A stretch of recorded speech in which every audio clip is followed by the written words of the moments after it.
When I was in grade school, one of the things that was really becoming in vogue was just kids with peanut allergies. It wasn't really something that was happening before, and it is something that has really kind of disappeared from the public conscious in recent years. So, what exactly has happened? Has there been an immunity developed? Is there like some kind of a shot kids are taking in order to enjoy the beautiful, wonderful taste of peanuts? What's going on out here? But this parenting hack has prevented 60,000 kids from developing peanut allergies in the last decade. Okay, maybe this has something to do with it. What are we talking about?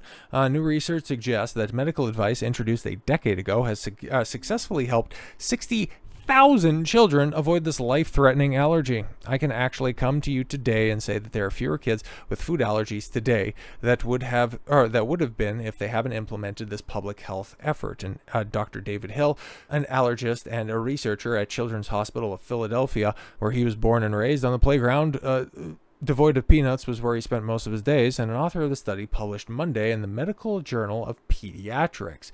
For years, doctors recommended waiting until the age of 3 to introduce peanuts and other foods likely to trigger allergies. Interesting. Okay, but in 2015, the groundbreaking Learning Early About Peanut Allergy trial found that introducing peanut products in infancy reduced the risk of developing allergies by more than 80%. Okay, so yeah, bust out the peanut butter and put it on celery, and then just put the little raisins on top of it. Then you can have ants on the log.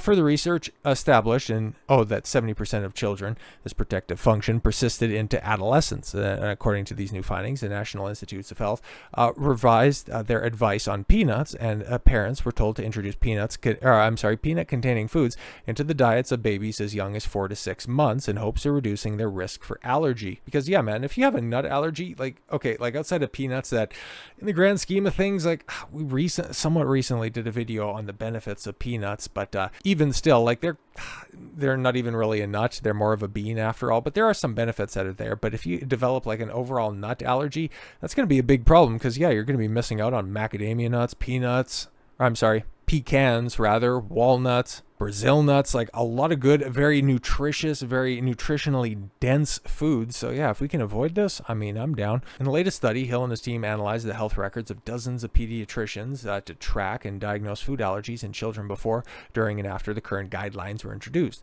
The team found that peanut allergies in children 3 and under decreased more than 27% after the guidance for high-risk kids was issued in 2015, and by more than 40% after the recommendations were expanded in 2017. Our findings have relevance, and those of us who treat patients, to those caring for infants, and more awareness, education, and advocacy could further increase the positive results we observed in this study. That's fantastic stuff. For future studies, could potentially explore scientific feeding practices that help us better understand the timing, frequency, and dose of foods that optimize protection against allergies. More than 6 million people in the United States have an allergy to peanuts, according to the Food Allergy Research and Education Center. Wait a minute. Okay, 6 million people in the United States, and there's that big of a push on so many foods that they are nut and peanut free? What? Okay.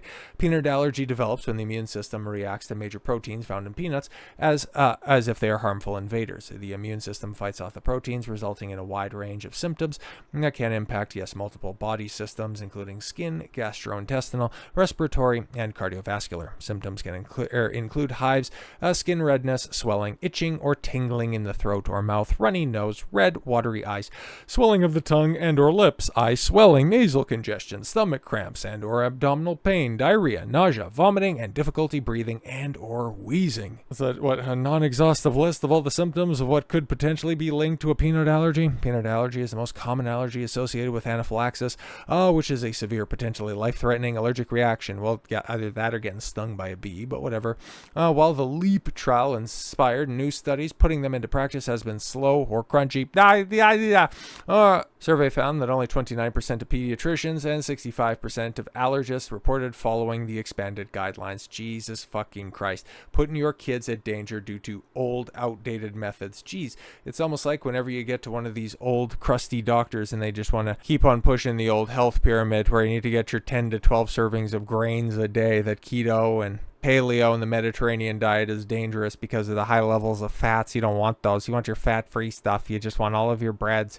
You want all of your grains. You don't want any of those animal products, okay? You don't want real butter. You don't want grass-fed, grass-finished butter. You want good old margarine. You just want all of these seed oils, these highly inflammatory, dangerous compounds in your body, because that's what the old science says. So yeah, man, staying on top of this stuff isn't just necessary for your own health, it's also necessary for your kids' health. So with all that said, thank you all very much for the gift of your time. I've been Don Consuelo. I want you to follow your gut and get after it. Take care, everyone.